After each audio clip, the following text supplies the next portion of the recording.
Olá, eu sou a Karime Shukri Delay e hoje nós estamos no GuiaCast, que é o podcast da Guia Saúde.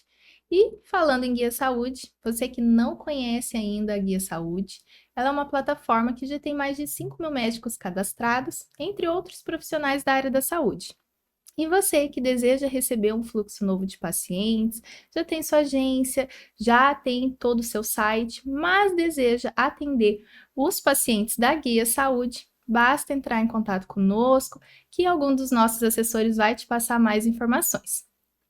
Hoje nós vamos ter a participação especial do Dr. Lioge, que é então odontologista especializado em cirurgia bucomaxilofacial. E nós vamos bater um bate-papo aí super interessante sobre todos os assuntos relacionados à área de atuação dele. Dr. Lioge, muito obrigada pela sua participação, obrigada por aceitar o nosso convite. Karine, eu que agradeço o convite, sempre é um prazer poder falar de uma especialidade que a gente gosta tanto, né, e pratica a vida toda. Obrigada. E, bom, doutor, para a gente começar, eu sempre gosto de conhecer um pouco a história, como que foi essa trajetória? Teve alguém que te inspirou? Ou como que foi esse início? Toda vez que eu falo a minha história é bastante interessante, porque o sonho da minha mãe é que eu fosse médico, porque meu pai era médico. Mas eu não achava que ia gostar da medicina porque não gostava de ver sangue, né? Quando eu via algum acidente, na fase de infância e via sangue, eu não gostava de ver aquilo. E aí eu usei aparelho ortodôntico quando criança, né? Na fase de crescimento, falei, não, acho que é isso que eu quero fazer ortodontia. E aí entrei, fiz a faculdade em Bauru, na USP de Bauru, e quando eu cheguei lá para mexer na parte dos aparelhos ortodônticos, não gostei. Furava o dedo no fio, eu falei, meu Deus do céu, o que que eu vou fazer da vida, né? Aí fui ver a cirurgia, na primeira cirurgia que eu fui ver, eu passei mal. Falei, não, então não dá para cirurgia também. Aí eu fiquei meio perdido um ano, aí quando eu cheguei no quarto ano, que era o último ano de formado, aí a cirurgia mudou o perfil do tipo de procedimento que a gente fazia. E eu comecei a gostar da cirurgia e aí me encaminhei para a cirurgia. Então eu formei em Bauru, na sequência eu já fiz a residência lá no Centrinho, e foi quando eu passei na docência aqui na UEM, vim dar aula na UEM. Fiquei um ano dando aula e depois voltei lá para Bauru para fazer o mestrado e o doutorado. E isso foi em 98, mais ou menos, eu voltei aí já com doutorado e aí desde então a gente está trabalhando não só na universidade, mas nos hospitais aqui de Maringá também. Nossa, que história, hein, doutor? Parabéns pela sua trajetória. E, bom, a gente vai conversar então sobre esses assuntos. E para iniciar, o que que é a cirurgia ortognática e em quais casos que ela é indicada?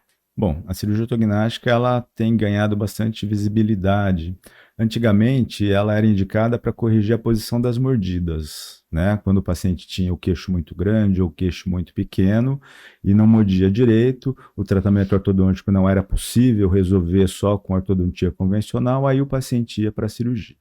De 10 anos, 15 anos para cá, o foco mudou. A indicação dela passou a ser muito mais como uma cirurgia estético-funcional. Então, a maior parte dos pacientes que buscam esse tratamento, ele está buscando uma melhora facial, uma melhora estética na face. E nos últimos 5 anos, acrescentou a isso a questão da parte respiratória. Então, hoje eu opero pacientes com mais idade, né, por problema respiratório, que fazem apneia obstrutiva do sono. E a cirurgia ortognática também ajuda muito para esses pacientes na parte respiratória. Então foram agregando valores, no caso, né, a parte estética, a parte funcional, não só mais mastigatória, mas respiratória também. Excelente. Então é aquela cirurgia que aumenta o volume? Aumenta ou diminui. O paciente prognata é o que tem o queixo muito grande. O paciente retrognata é o que tem o queixo muito pequeno. Então, de acordo com o diagnóstico e no plano de tratamento, você define se você vai aumentar, se você vai diminuir. Tem pacientes que são assimétricos, que é torto, aí você pode corrigir isso também. Nossa, excelente. E doutor, como um paciente ele pode saber se precisa desse tipo de cirurgia? Quais que são os sinais mais comuns que você observa durante os seus atendimentos? Ó, o clássico é o que eu te falei. Hoje o paciente busca mais quando ele tem um descontentamento estético. Então ele se olha no espelho e acha que não está bem. Ah, Quando ele vem de um ortodontista, aí ele já tem um aval de um ortodontista, que é quem faz o aparelho, falando, olha, o seu caso eu não tenho como resolver só com o aparelho, você vai precisar de um auxílio de uma cirurgia. Mas a grande maioria dos pacientes que não passaram por nenhum profissional ainda é mais uma queixa estética. Ele se olha no espelho e fala, nossa, eu sou muito queixudo, ou eu não tenho queixo, eu não gosto de fazer foto de perfil porque eu não tenho queixo, não aparece meu queixo. Então, pacientes mais jovens têm essa queixa principal. Os pacientes com mais idade acabam vindo por indicação várias, às vezes até de otorrino também, ou de fonos, que ele não respira bem. E aí, para melhorar essa condição respiratória que eu falei, que é a apneia obstrutiva do sono, se indica a cirurgia ortognática. Então, tem várias indicações. Ele pode vir de um ortodontista diretamente, ele pode vir por demanda própria, por se olhar no espelho e não gostar do que ele vê, e pode vir por indicações outras também, como eu falei, pela questão respiratória. Excelente. Muitos pacientes têm medo da cirurgia por ser algo um pouco mais invasivo. Você pode explicar para a gente como é esse processo, tanto cirúrgico como também o pós-cirúrgico? Isso é uma pergunta extremamente importante, porque, sem dúvida, os pacientes têm medo da cirurgia. É uma cirurgia hospitalar. Então, a gente não pode enganar, entre aspas, o paciente, minimizando o porte cirúrgico. É uma cirurgia de porte médio, médio para grande. Mas, assim, as técnicas evoluíram muito. Hoje a gente faz técnicas que a gente chama minimamente invasivas, com incisões menores. O sistema de fixação do osso evoluiu muito. Então, hoje, antigamente, quando eu fazia uma ortognática, o paciente ficava amarrado, a boca dele amarrada com fio de aço, por 42, 45 dias. Então, a pessoa operava e não conseguia abrir a boca. Imagina a dificuldade que seria no pós-operatório. Hoje não, hoje o paciente sai de boca aberta. A cirurgia ortognática, em média, dura 2 horas e meia, 3 horas, o paciente tem alta no dia seguinte. Então, as coisas e as técnicas evoluíram muito. A gente teve de 10 anos para cá a implementação dos planejamentos cirúrgicos virtuais. Eu consigo fazer uma previsão muito próxima, muito realista do resultado final e mostrar para o paciente. A gente vai para a cirurgia sabendo quais movimentos vão acontecer na parte óssea. Então, a gente já tem um passo a passo cirúrgico que a gente vai se baseando no passo a passo, vai progredindo na cirurgia. Então, a cirurgia se tornou muito mais confiável, muito mais previsível e com um pós-operatório muito melhor. Então, com um dia o paciente tem alta, com uma semana ele está mastigando coisas macias, né? Com 15 a 20 dias ele pode estar retomando suas atividades convencionais. Nossa, é um pós-operatório. Você comentando sobre como era antigamente, eu não consigo nem imaginar o quão difícil era para aquele paciente. Sem Então, dúvida. Imagina ficar 42 dias sem conseguir abrir a boca, amarrado com um fio de aço. Então era muito complicado. Hoje não, ele sai de boca aberta. Isso já dá muito mais tranquilidade, muito mais segurança para o paciente. e você falando, né, é uma cirurgia até que tem uma recuperação rápida, 15 dias já está voltando às atividades, Tem então pacientes que até menos, né? Quando a gente opera pacientes mais jovens, a recuperação é muito mais rápida. Às vezes eu recebo paciente lá com 5, 7 dias de pós-operatório que você olha e não acha que ele fez uma cirurgia desse porte. Então, quando a gente opera pacientes com mais idade, pelo próprio metabolismo, a recuperação é um pouquinho mais lenta. Mas, via de regra, a partir de 15 dias, os pacientes têm condição sociável já, né? Para sair de casa, ir numa escola, ter uma aula, ir no mercado, enfim, fazer atividades quase que habituais. excelente, doutor. Bom, você comentou um pouco, né, sobre essa questão, tanto estética quanto melhora da mordida e da Isso, respiração. Como exato. que ela atua, tanto nessa questão de melhora de mordida, quanto da respiração também? Então, eu vou me imaginar um paciente padrão 3, prognata. A mandíbula dele é maior do que deveria ser. Os dentes não se encaixam, entendeu? Então, para a gente operar um paciente prognata nessa situação, o tradicional é ele instalar um aparelho ortodôntico, desinclinar os dentes que a própria natureza inclinou, tentando minimizar aquele problema. Isso chama compensação. Então, o ortodontista tira essas compensações. E quando o ortodontista faz isso, ele piora um pouquinho a mordida do paciente. O paciente não consegue morder. E aí, na cirurgia, a gente devolve o encaixe perfeito dos dentes. Então, isso melhora a parte mastigatória, né? Consequentemente, tem uma melhora da parte da articulação temporomandibular, que é essa articulação perto do ouvido, né? E alguns pacientes têm desconforto articular por ter uma mordida ruim, então isso pode contribuir para uma melhora nessa questão também. E você devolvendo a posição esquelética normal, consequentemente tem uma melhora estética facial. Então você associa o resultado estético da face com o resultado funcional mastigatório da mordida. Então, primeiro ele passa pelo ortodontista, reposiciona, né, os dentes para depois ir para a cirurgia, é isso? Isso é o tradicional, Aham. mas tem técnica que a gente chama de benefício antecipado, onde eu opero primeiro e o ortodontista faz isso depois. Então, para algumas situações específicas, a gente pode lançar a mão dessa técnica do benefício antecipado, onde o paciente não precisa ficar 1 ano de preparo ortodôntico antes de operar. A gente opera, ele tem um benefício estético da cirurgia, e aí ele faz ortodontia depois de operado. É uma possibilidade para alguns casos. Excelente. E em relação à respiração, como que ele atua melhorando? Qual que é essa ligação? São duas, na verdade, são várias alternativas em relação à parte respiratória. O mais comum é quando o paciente ele é retrognata, a mandíbula é muito curta. Então, quando o paciente tem a mandíbula muito curta e ele dorme e relaxa essa musculatura, a língua muitas vezes cai lá para trás e acaba obstruindo o espaço aéreo que já está diminuído pelo fato da mandíbula ser pequena. Então, nesses casos onde o paciente faz a apneia obstrutiva do sono, a gente faz um avanço mandibular, não só da mandíbula, que é a parte inferior, mas a gente avança a maxila, que é a parte superior também. Então, a gente faz um avanço bimaxilar. Fazendo esse avanço bimaxilar, a gente amplia o espaço aéreo posterior, que é por onde o ar passa antes de chegar aos pulmões. Abrindo esse espaço, resolve ou melhora muito a questão da apneia do paciente. Então, ao avançar, né, os maxilares para frente, eu amplio esse espaço aéreo e com isso vai passar mais ar. Só uma dúvida que surgiu. Sim. Como que faz para conseguir esse aumento? É enxertado alguma coisa? Não, Como não, que não. é? Veja bem, os tecidos moles eles têm uma relação com o tecido ósseo. Quando eu avanço o tecido ósseo, eu estou tracionando musculatura. Consequentemente, essa musculatura vai estar associada às paredes das vias aéreas e vai ampliar por tração. Entendeu? Então, a apneia é aquele paciente que tem que dormir com CPAP. CPAP é aquele aparelho, aquela máscara que o paciente coloca e é insuflado ar, oxigênio para ele poder respirar. Nem todo mundo se adapta ao CPAP. É muito ruim dormir, imagina, dormir com uma máscara, cobrindo o seu nariz e a sua boca e insuflando o ar para você poder respirar durante o sono. Então, muitos pacientes não se adaptam a esse aparelho. E aí a gente indica a cirurgia ortognática. Então, quando a gente faz um movimento esquelético de avanço, que a cirurgia ortognática proporciona, ela está tracionando toda essa musculatura, todo esse tecido mole para frente também. E com isso, abre o espaço aéreo posterior.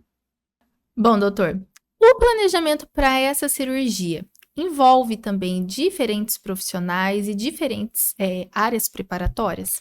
Bom, outra excelente pergunta, porque a cirurgia ortognática, a base delas, como eu falei, o ortodontista e o cirurgião, mas a gente precisa muitas vezes de um otorrino, precisamos de uma fono, de um fisioterapeuta e às vezes até de psicólogos também.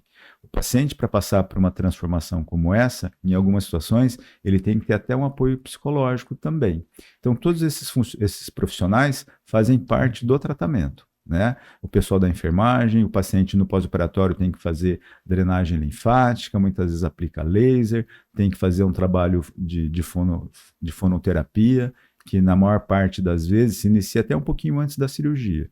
Então, quando a gente faz um diagnóstico dessa necessidade dessas terapias de suporte, a gente já encaminha o paciente previamente para passar por esses profissionais. Então, ela é multidisciplinar.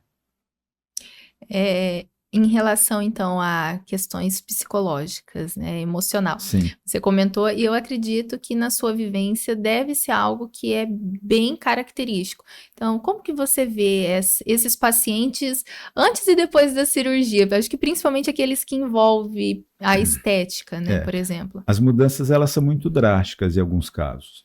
Tem paciente que às vezes não se reconhece ao se olhar no espelho nos primeiros dias. Ele olha, a gente operou um colega que trabalhava com a gente uma vez, e ele relatava isso pra gente, que ele acordava de manhã, que ele abria o olho e se olhava no espelho, ele assustava, porque ele via uma pessoa que ele ainda não reconhecia como sendo ele.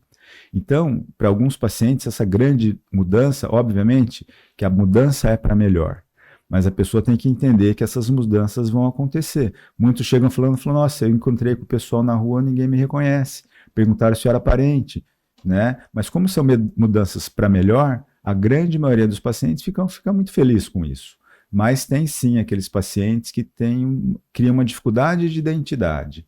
E aí um apoio emocional acaba sendo importante. Nem sempre a gente consegue detectar esse perfil no pré-operatório.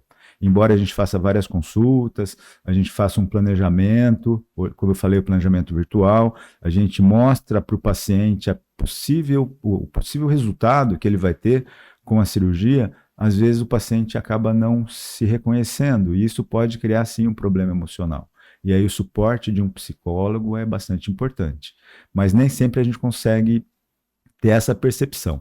Quando a gente tem a percepção de que é um paciente que tem esses conflitos de identidade, é aquele paciente que nunca está satisfeito com a face, que já fez inúmeras cirurgias plásticas, fez inúmeros procedimentos de harmonização. Então, são pacientes que a gente tem que ter um pouco mais de cuidado, de poder mostrar para ele quais são as mudanças que vão acontecer, para ver se é aquilo que ele quer, porque é uma cirurgia de porte médio grande, como eu falei. E ser humano é realmente complexo, né, É doutor? muito complexo. Né? E cada Lidar. paciente é diferente um do outro, não é matemático, né? E aí Sim. cabe ao profissional que está atendendo aquele paciente poder identificar esses nuances, né, do perfil emocional de cada paciente. Não é fácil. Eu imagino, doutor, eu imagino os desafios. Quanto ao tempo de recuperação, você falou que em média mais ou menos uns 15 dias, mas quais que são os cuidados que o paciente deve exercer durante esse período de recuperação? Perfeito. Essa é uma dúvida bastante comum dos pacientes, né? Como eu falei, a recuperação melhorou muito. Às vezes a gente opera paciente com uma semana, ele está super bem, praticamente sem edema e tudo mais. O que eu passo para os meus pacientes é que a consolidação óssea, porque a gente faz cortes ósseos para movimentar esses maxilares, e a consolidação desse osso ela acontece em torno de 42 a 45 dias. Então, até que essa consolidação aconteça, eu mantenho o paciente com uma dieta macia. O que é uma dieta macia? É uma alimentação quase convencional: arroz, feijão, macarrão, legumes cozidos, carne ensopada, frango ensopado, peixe cozido, legumes cozidos, enfim, é quase uma dieta normal. Mas ele tem que manter esse cuidado por pelo menos esses 42 a 45 dias. É o tempo que eu seguro também para ele voltar, por exemplo, para uma academia, para fazer musculação. Mas eu quero jogar bola. Aí a gente aumenta um pouco o tempo, porque é um esporte de contato, ele pode ter uma cabeçada, uma cotovelada, então a gente aumenta ali para 60, 90 dias.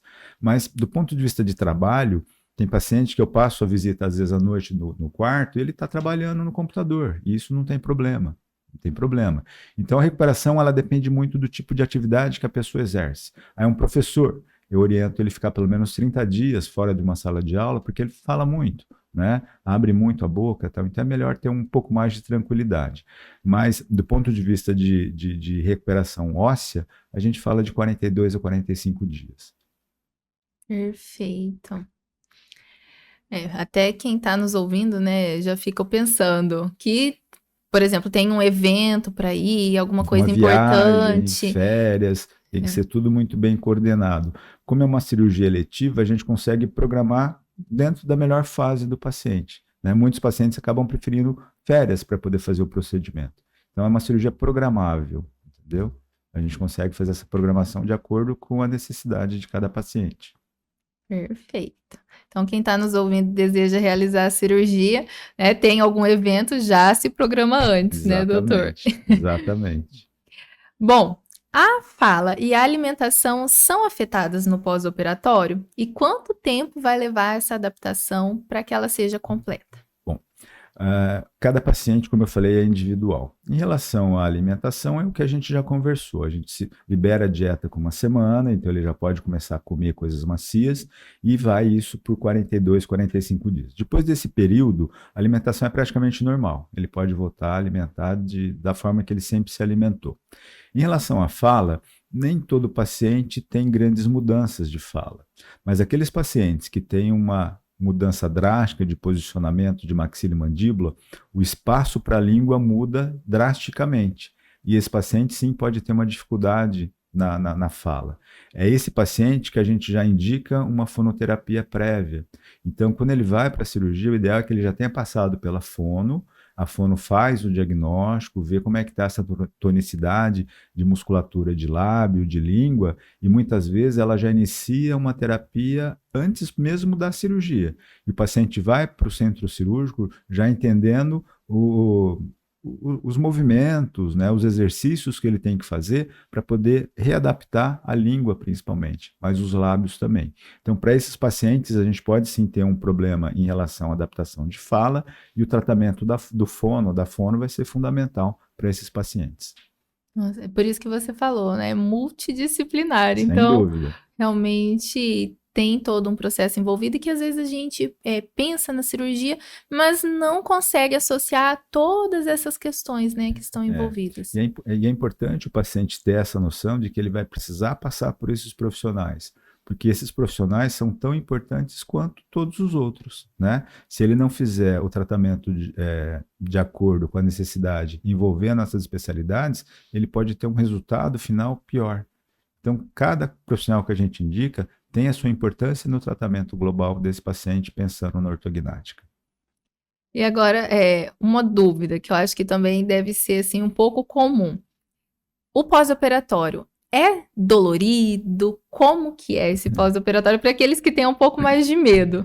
Embora seja uma cirurgia de grande porte, a dor não é comum. Tanto que no pós-operatório eu costumo dar anti-inflamatórios e analgésicos convencionais. Isso serve para 90, 95% dos pacientes. Existem aqueles pacientes que são mais sensíveis à dor. E aí a gente faz o diagnóstico já no primeiro dia de pós-operatório, pela queixa do paciente, e esse paciente vai ter que ser complementado de anti-inflamatórios e analgésicos mais potentes, né? Mas normalmente é uma cirurgia não dolorida. O paciente não se queixa de desconforto doloroso. Excelente. Então, você que deseja realizar a cirurgia, já está sabendo que não vai sofrer aí com muitas dores, né? Bem tranquilo pós-operatório. Exatamente. Bom, e quais são as maiores evoluções tecnológicas, além das técnicas que facilitaram esse procedimento e que você acredita que ainda vão chegar para revolucionar ainda mais? Bom, como eu falei, acho que a grande revolução foi o planejamento cirúrgico virtual. Hoje a gente trabalha basicamente com tomografias computadorizadas, com fotos digitais, com escaneamento de boca.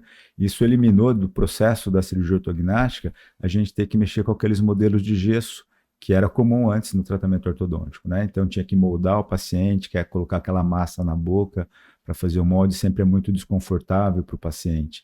Então o planejamento cirúrgico virtual eliminou todo esse processo. Então com isso a gente ganhou muito mais rapidez, muito mais previsibilidade, muito mais precisão. O que a gente tem visto na evolução do software de planejamento já é a incorporação da inteligência artificial. Então, muitas etapas que a gente fazia manualmente, no passo a passo do planejamento virtual, já estão sendo automatizados pela inteligência artificial.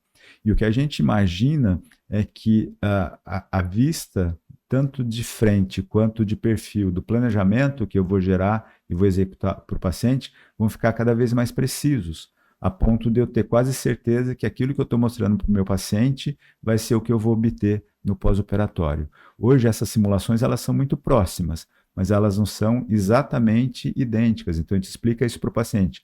Eu estou te mostrando uma previsão de resultado que vai ser muito próximo do que você vai obter. Mas ainda assim existem pequenas alterações de posição de tecidos moles nesse planejamento. A perspectiva é que isso vá melhorando, principalmente, como eu falei, com a inteligência artificial, e que de acordo com cada paciente a gente vai conseguir obter essa previsão muito mais próxima do que realmente vai acontecer com o movimento cirúrgico. E já são, assim, como você falou, evoluções, assim, enormes. Você falando sobre o molde, eu lembro de quando eu era Exato. criança e tinha que fazer. Realmente muito incômodo esperar aquilo secar. Isso. Então, é muito difícil, né? Imagina fazer aquele molde com o aparelho ortodôntico nos dentes. É pior ainda, Meu entendeu? Deus. Então, era uma etapa complicada. Hoje a gente não precisa mais moldar. O paciente vai lá, faz um escaneamento dos dentes e pronto, é o que eu preciso para fazer o planejamento virtual. Além do software de planejamento virtual, a gente tem uma evolução das placas de fixação, né? A gente está evoluindo para que, com o planejamento virtual, eu gere as placas específicas para aquele paciente. Então, eu faço a cirurgia, a placa já está modelada na posição. Eu ponho lá e ponho os parafusos, isso ganha tempo, né? Diminui pós-operatório, melhora a recuperação do paciente. Então, essas são as evoluções que a gente está buscando.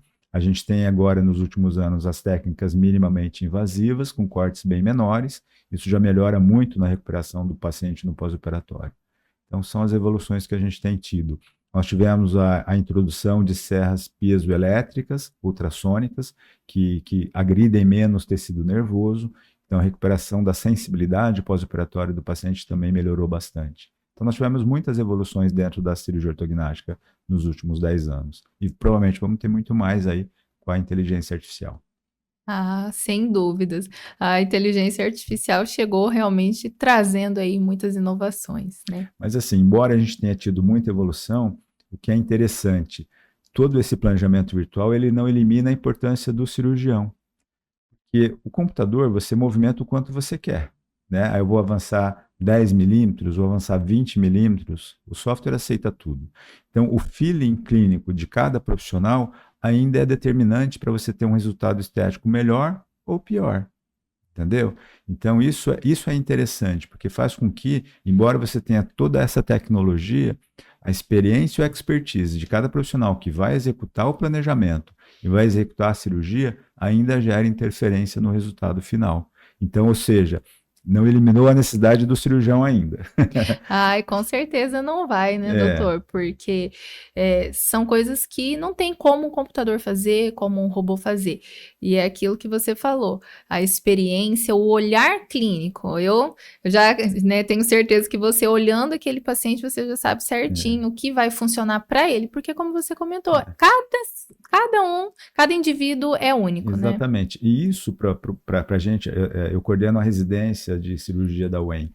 E eu sempre falo para os residentes, essa curva de aprendizado não tem como a gente transmitir, porque é uma curva de aprendizado individual. Cada profissional, cada cirurgião operando seus casos, vendo o resultado, ele vai aprimorando esse feeling dessa parte estética. E é uma coisa que não é mensurável para você ensinar para o seu residente esse feeling, porque é individual mesmo, entendeu? Então a pessoa tem que ter a experiência, criar a experiência de operar os casos, de avaliar os resultados, comparar com o que ele planejou, para ir tendo esse feeling que para cada paciente é um movimento específico que ele vai ter que fazer, Excelente, né? doutor. E daí a importância de procurar um profissional que realmente seja capacitado, tenha toda essa experiência para estar realizando a cirurgia e ter esse resultado que muitas vezes envolve não só a questão física, né, mas questão emocional, questão de saúde mesmo, né, Sem de dúvida. qualidade de vida. Exatamente, é isso que a gente busca, dar qualidade de vida para o paciente. Não só estética, mas funcional também. E a ortognática consegue conciliar tudo isso. Perfeito. E doutor, existe uma idade ideal para a realização da cirurgia ou pode qualquer pessoa em qualquer idade? Existe uma idade mínima. Normalmente, o ideal é que você possa operar os pacientes a partir da estabilização do crescimento. Então, a gente fala ali 17, 18 anos. Existem algumas situações onde o paciente tem uma discrepância muito grande, e aí você já deve ter visto isso, e esses pacientes acabam sofrendo muito bullying, e às vezes numa fase de amadurecimento importante que é a adolescência. Então, em alguns casos específicos e extremos, a gente antecipa o procedimento pela questão emocional, que você já me perguntou. É aquele paciente que vai na escola e tem vários apelidos, que todo mundo tira o sarro dele, ele vai ficando excluído, vai se retraindo, e isso emocionalmente é muito ruim. E ele perde uma fase importante, que é a fase da adolescência, que é uma fase onde você ajuda a moldar o seu caráter e a sua personalidade também. Então, em situações extremas como essa, a gente opera mais cedo esse paciente, para ter um benefício da questão não só estética e funcional, mas também, principalmente, da questão emocional. Tá? Qual é o risco de fazer isso? O risco é depois ele continuar crescendo e ter que reoperar ali na vida adulta de novo. Então, nessas situações, a gente conversa muito bem com a família, pondera essas indicações, e normalmente, numa situação extrema como essa, a família quer correr o risco, mesmo de se ele tiver que refazer ou fizer um retoque desse procedimento ali um pouquinho mais para frente, mas ele vai passar pela adolescência de uma forma mais saudável, entendeu? Então, a idade ideal, sem dúvida, é a partir da finalização do crescimento, mas em algumas situações a gente tem que operar um pouquinho mais precocemente, né? Dentro de uma situação específica, como eu te expliquei. Do ponto de vista de idade acima, não. A gente tem aumentado a idade dos pacientes justamente pela questão respiratória. Então, antes, a gente operava pacientes de 20 a 40 anos, era a maior demanda. Hoje eu opero pacientes de 50, 60, 60 e poucos anos, porque não tem uma boa respiração. Tá? Então, o limite de idade, na verdade, ele ampliou. As pessoas estão buscando por qualidade de vida, né, doutor? Exatamente, Então, exatamente. é extremamente importante. Bom, doutor, agora a gente vai para perguntas de pacientes reais que enviaram a pergunta para você lá na Guia Saúde. Ótimo. Sempre é muito bom responder. Doutor Lioge, tenho um desvio no queixo desde a adolescência e sempre tive dificuldade para mastigar. A cirurgia ortognática pode resolver isso? Com certeza. Esses são os pacientes assimétricos. O importante do paciente assimétrico é entender a causa dessa assimetria. Muitas vezes pode ser uma hiperplasia condilar. E mesmo quando o paciente está na vida adulta e essa hiperplasia condilar está ativa, me obriga a fazer não só uma cirurgia ortognática, mas operar o côndilo desse paciente também, que é a articulação. Tá? Mas um dos propósitos da cirurgia ortognática é justamente corrigir essas assimetrias. O único detalhe é você identificar a causa da assimetria para saber se somente ortognática é o suficiente para corrigir a assimetria ou se eu preciso acrescentar algum outro procedimento para que a assimetria não volte depois, mesmo o paciente estando na vida adulta. O segundo paciente enviou: meu filho tem mordida cruzada e o dentista sugeriu que ele pode precisar de cirurgia no futuro. Existe algo que pode ser feito antes para a gente evitar a cirurgia? Nossa, essa pergunta é fantástica, porque eu sempre recebo pacientes que passaram por tratamento ortodôntico desde a infância, né? E muitas vezes chega ali com 15 anos ainda precisando da cirurgia. E a família vem até mim, sabendo que vai precisar de uma cirurgia, questionando o tratamento ortodôntico que foi feito. E aí a gente explica que a questão das deformidades faciais relacionadas à ortognática, ela tem um componente genético muito importante. Quando ela está lá no odontopediatra ou no ortodontista com seus 5, 6 anos, esse profissional já consegue detectar uma tendência para ter um problema. E indica muitas vezes um tratamento a partir dessa idade, 7, 8 anos de idade. E aí ele trata desse paciente ao longo de todo esse período de adolescência e tudo mais, com vários tipos de aparelho, e mesmo assim, às vezes, esse paciente acaba precisando de cirurgia. Tá? E aí a família chega questionando se deveria ter tratado ou não. E a resposta é sim, tem que tratar.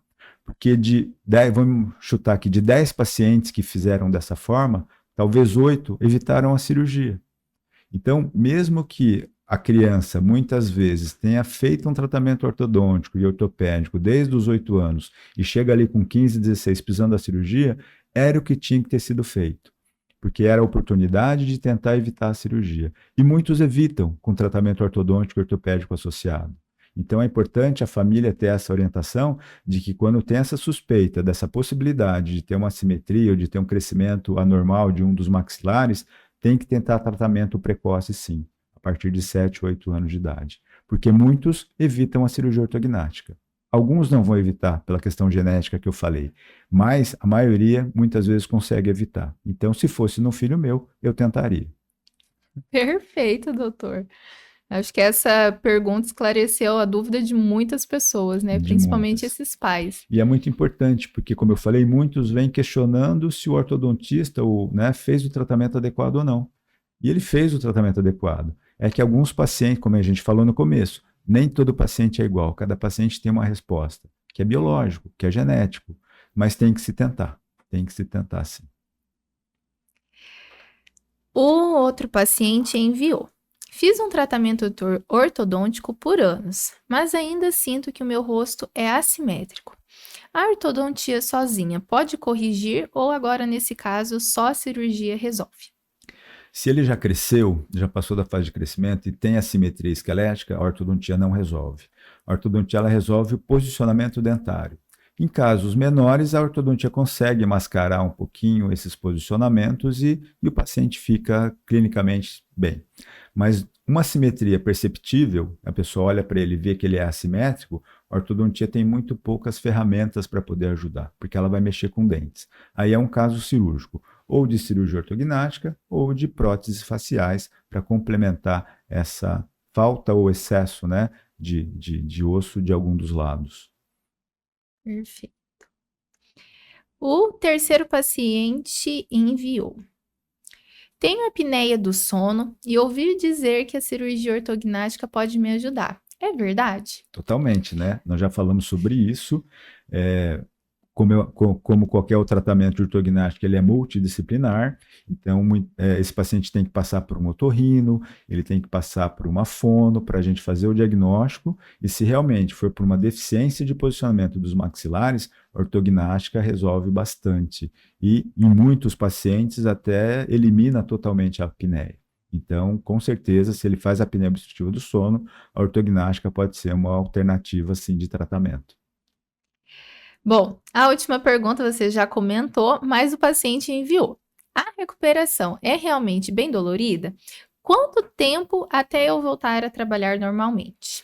Olha, como nós falamos, evoluiu muito, né? Com todas essas técnicas de planejamento virtual, com serras piezoelétricas, com técnicas minimamente invasivas. Então, a cirurgia se tornou um procedimento muito mais rápido, muito mais preciso e muito mais seguro. E isso repercute no pós-operatório do paciente. Então, a grande maioria dos pacientes, como eu falei, tem paciente que está trabalhando no primeiro dia de pós-operatório no hospital. Então, dependendo do tipo de atividade, com uma semana, 10 dias, ele está voltando ao trabalho. Óbvio, se é um trabalho que exige muito esforço físico, não. A gente respeita 30, 40 dias, como eu expliquei. Mas se são trabalhos funcionais, de escritório, ou burocráticos, ou que não exijam muito da fala e nem da parte física, às vezes, com uma semana, o paciente pode estar trabalhando já, sem grandes problemas. Bom, agora a gente vai, doutor, para um jogo de perguntas rápidas. Vamos lá. Curiosidades. Pacientes que têm dificuldades respiratórias ou que roncam podem se beneficiar da cirurgia ortognática? Pode, embora ronco não seja sinônimo de apneia. Mas quando você reposiciona os maxilares, melhora assim a respiração e muitas vezes até o ronco também. Excelente. Mito ou verdade? A cirurgia ortognática deixa o rosto inchado por muitos meses. Não, isso é mito, não é verdade. Como nós já falamos, as técnicas evoluíram e com 15 dias o paciente já desinchou de 80% a 90%. Então, para os meus pacientes, eu falo que com uma semana ele desincha de 50% a 60%, com mais uma semana em torno de 80% a 90%. Com 30 dias ele está praticamente já normal. Essa é a rotina. Nossa, e é bem mais rápido do que uma cirurgia, né? Por exemplo, corporal, tudo que Sim, muitas sem vezes leva dúvida. bastante tempo, Sem né, dúvida. doutor? Sem dúvida. A recuperação ela é mais tranquila do que. Eu vou fazer uma cervicoplastia, por exemplo. O cuidado é como se fosse fazer uma lipo de abdômen. Tem que usar cinta, tem que fazer drenagem durante 30, 40 dias. Então, a ortognática é uma recuperação até melhor do que esse tipo de procedimento estético. Nossa, excelente. Mito ou verdade também? É um procedimento apenas estético, sem impacto na saúde. Não, nós vimos que não, né? Ela associa resultados estéticos, sim, que é muito importante, mas principalmente também resultados funcionais respiratórios, mastigatórios e fonéticos. Depois da cirurgia, os dentes nunca mais se movimentam. Tá bom, aí já não tem a ver com a cirurgia, tem a ver com a questão ortodôntica. Se é uma ortodontia bem feita, a tendência é que os dentes estejam estáveis, porque eles estão bem posicionados. Mas mesmo assim, dependendo de crescimentos tardios, pode haver sim movimentos dentários, de rotação, de inclinação. Por isso que todo paciente que faz ortodontia usa algum tipo de contenção pós-ortodontia. O da cirurgia não é diferente, a ortodontia é a mesma. Então, ele pode sim ter algum tipo de movimento dentário por questão ortodôntica. Alerta importante. Em quais casos a cirurgia ortognática é realmente necessária e quando outras opções podem ser consideradas? Bom, isso é bastante complexo, essa resposta, né? Porque, imagine, você pode ter um paciente com um grande prognatismo, mas que ele não se incomoda. Então, mesmo tendo uma indicação cirúrgica, é importante você ouvir o paciente. Então, eu já tive vários casos do paciente chegar lá querendo operar e a família não. Ou o contrário, a família queria que ele fizesse o procedimento e o paciente não. Então, nessas situações, sempre a gente ouve o paciente. Sempre ouve o paciente. Então, não tem uma indicação absoluta.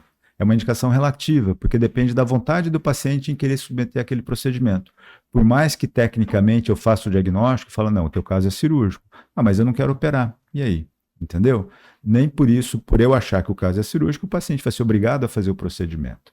Então, essa questão ela é muito complexa, porque depende da vontade do paciente em querer fazer o procedimento. E é ele quem tem que dar a resposta, e não a família. Então, sempre eu ouço o paciente, obviamente que a opinião da família é importante, mas a opinião do paciente é o mais fundamental. Tá? O paciente faz apneia. Isso talvez possa ser uma indicação um pouco mais forte. A gente tem pacientes que fazem uma apneia extremamente severa, e isso sim pode levar até, eventualmente, uma complexidade de morte em caso extremo. E aí é uma indicação um pouco mais forte, porque não é só estética, é uma questão funcional. Então, talvez nessa situação de uma apneia muito severa, talvez fosse a indicação que falar, não, o cara tem que fazer, porque senão ele pode ter problemas médicos extremamente importantes, até com um óbito futuro. Aí é uma questão um pouco mais pesada. Agora, quando é uma questão estética, aí a opinião do paciente é fundamental. Perfeito, doutor. Doutor, e dentro das cirurgias ortognáticas tem também a mentoplastia. O que é essa mentoplastia, para quem ainda não conhece, e quando que ela também pode ser indicada? Nossa, isso é uma pergunta extremamente atual, porque eu recebo muitos pacientes com essa mesma queixa e essa dúvida que você tem. Habitualmente, a mentoplastia é um procedimento complementar que a gente faz na cirurgia ortognática. E ela serve para eu puxar o queixo para frente ou puxar o queixo para trás. Eu tenho recebido muitos pacientes que você olha e fala, não, você tem indicação de uma ortognática, mas o paciente não quer fazer ortognática. E ele tem a queixa de ter o queixo muito pequeno. Então, nessas situações, é indicado fazer uma mentoplastia, porque vai melhorar muito o perfil dele. E muitas vezes melhora a ponto dele ficar totalmente satisfeito. E eu tenho vários pacientes assim. Então a gente faz uma cirurgia que é uma cirurgia muito menor, é uma cirurgia ambulatorial, ou seja, eu posso fazer no consultório, com anestesia local, não preciso ir para o hospital, e a gente melhora muito o perfil. E aquele paciente que se queixava de não ter queixo, ele passa a ter queixo. Então é uma cirurgia muito indicada, mesmo às vezes num paciente que, se você olhar tecnicamente, você falaria, bom, ele precisaria fazer uma ortognática, mas o paciente não quer, entendeu? E aí eu posso oferecer uma técnica muito menos invasiva que pode satisfazer a ansiedade e a necessidade daquele paciente de uma forma muito mais simples. E a mentoplastia ela pode ser feita com cortes ósseos, que é o que eu faço na maioria das vezes, mas pode ser feito também com próteses, né? A gente pode instalar próteses customizadas ou não para ter esse ganho também, tá? Mas tudo isso pode ser feito a nível ambulatorial, sem a necessidade do paciente ir para um centro cirúrgico receber uma anestesia geral para fazer esse procedimento. E você comentou sobre prótese ou cortes ósseos. Isso. Tem diferença no resultado das duas técnicas ou não? Assim, o corte ósseo ele tem alguns limites. Eu não posso avançar 15 milímetros de um mento com um corte ósseo. Não é permitido isso do ponto de vista anatômico. Então, se eu tenho uma necessidade de um ganho excessivo, aí a prótese é mais indicada, tá? Mas dificilmente a gente chega numa situação extrema como essa, até porque se eu colocar uma prótese exagerada, eu tenho um risco maior de exposição da prótese e perder a prótese por contaminação. Então, as indicações de cada caso, entender como é o tecido daquele paciente, influencia na tomada de decisão pela técnica que a gente vai utilizar também. Tá? Quando são situações convencionais, o fato de eu poder fazer uma osteotomia, pôr na posição e fixar, tem sido a minha preferência por enquanto. Mas as próteses elas podem ser bem indicadas com um sofrimento teoricamente menor para o paciente, porque como não tem corte ósseo, é só um corte de tecido mole, você faz uma prótese customizada, que ela já vem na medida e no tamanho para aquele paciente, ela simplesmente encaixa e você parafusa na posição. Né? Então, são alternativas que a gente tem com a tecnologia hoje também, que favorece bastante esse tipo de procedimento. E é procurada tanto por homens quanto por mulheres? Ou tem, assim, você vê no dia a dia que existe uma preferência? A técnica muda se for para homem ou para mulher ou não? Não, o planejamento e as técnicas são as mesmas. O que muda é a quantidade de movimento ou o tamanho da prótese que você vai colocar. Quando eu planejo uma ortognática para uma mulher, a gente é mais conservador na projeção da mandíbula, na projeção do mento. O homem, ele tem uma mandíbula mais forte, mais carregada, então as proporções são diferentes, né? Então é isso que eu falei, que a experiência do cirurgião faz a diferença no planejamento. Eu não posso planejar um homem da mesma forma que eu planejo uma mulher. Tamanho do paciente, estrutura física, tudo isso influencia nas proporções. Tá? Da mesma forma, a hora que você vai escolher uma prótese, se é para mulher, se é para homem, é diferente. O tamanho e o volume dessa prótese vão variar de acordo com gênero, masculino ou feminino, estrutura corporal, altura, peso, tudo isso influencia. Excelente. Como você falou, com as tecnologias, acho que fica muito mais fácil para esse paciente já ter uma noção de como vai ser o resultado, Sem né? dúvida, a gente consegue fazer essas simulações próximas, muito próximas, né? Mas já ajuda o paciente a ter a tomada de decisão, sim. Doutor, você comentando sobre como o paciente que às vezes tem um desvio, né, tem uma assimetria da mandíbula, ele acaba tendo uma mastigação comprometida. Isso pode afetar, trazer problemas para outras partes, por exemplo, uma lesão gastrointestinal, algo relacionado a isso? Outra excelente pergunta, Karine, porque a alimentação ela começa pela trituração dos alimentos, né? A digestão, inclusive. Então, quando o paciente não consegue triturar de forma adequada os alimentos e engole esses alimentos dessa forma, ele pode sim causar problemas gastrointestinais. Então, uma mastigação adequada, ela influencia não só na questão articular, na questão própria da saúde periodontal desses dentes, mas na questão gastrointestinal também. Então, mastigar de forma adequada, triturar os alimentos de forma adequada, para que depois você engula esses alimentos para serem digeridos, influencia totalmente nesse processo da digestão. Então, por isso que quando a gente está mastigando, a gente fala, mastiga não sei quantas vezes, mastiga daqui. É justamente por isso, porque ao triturar o alimento, a saliva já começa a fazer uma pré-digestão, né, as enzimas salivares já começam a agir e vai favorecer a absorção de nutrientes, inclusive lá no trato gastrointestinal. Né? Então, não é só a questão da quantidade, da solidez e do tamanho das partículas que vão entrar para o seu estômago, mas a forma que eles já vão chegar mais pré-digeridos, né, para que você tenha uma absorção melhor dos nutrientes que você precisa. Então, influencia totalmente. Excelente, doutor. Muito obrigada. E bom, a gente está chegando ao final da nossa gravação e eu gostaria que você deixasse uma mensagem para quem está nos ouvindo, que às vezes deseja realizar a cirurgia, tinha algumas dúvidas, alguns receios. Que mensagem você gostaria de deixar? Não, como eu falei, a cirurgia ortognática ela evoluiu muito nos últimos anos. A gente tem ferramentas hoje que tornam o procedimento ainda mais previsível e com resultados ainda melhores. Então, a pessoa que realmente tem interesse em fazer, que procure um bom profissional para poder se orientar, né, que tenha uma boa equipe. Como eu falei, é um procedimento que ele é multidisciplinar, ele depende de vários profissionais, e aí tem que ser profissionais que entendam desse universo para poder dar o melhor possível para o paciente. E procurar justamente profissionais que tenham essa intenção de fornecer o melhor possível para cada paciente. E é um tratamento individualizado, né? Cada paciente tem um perfil, cada paciente tem um metabolismo, e é isso que a gente, enquanto profissional e cirurgião, precisa procurar identificar para cada paciente nosso. Doutor Lioge, muito obrigada. Foi realmente assim um prazer conversar com você e, nossa, muito conhecimento, toda a sua expertise aí falando sobre esses assuntos. Realmente um prazer, uma honra te receber aqui. E quero agradecer você que está nos ouvindo e você, profissional da saúde que deseja também participar do Guia Cash, basta nos seguir nas redes sociais. É o Guia Cash Oficial, que algum dos nossos assessores já vai entrar em contato com você e te passar as informações. Doutor Lioge, obrigada por aceitar. Foi um prazer tê-lo aqui conosco. Eu que agradeço a oportunidade de falar de um assunto que é a minha paixão mesmo, que é a cirurgia ortognática. Eu que agradeço. Obrigada.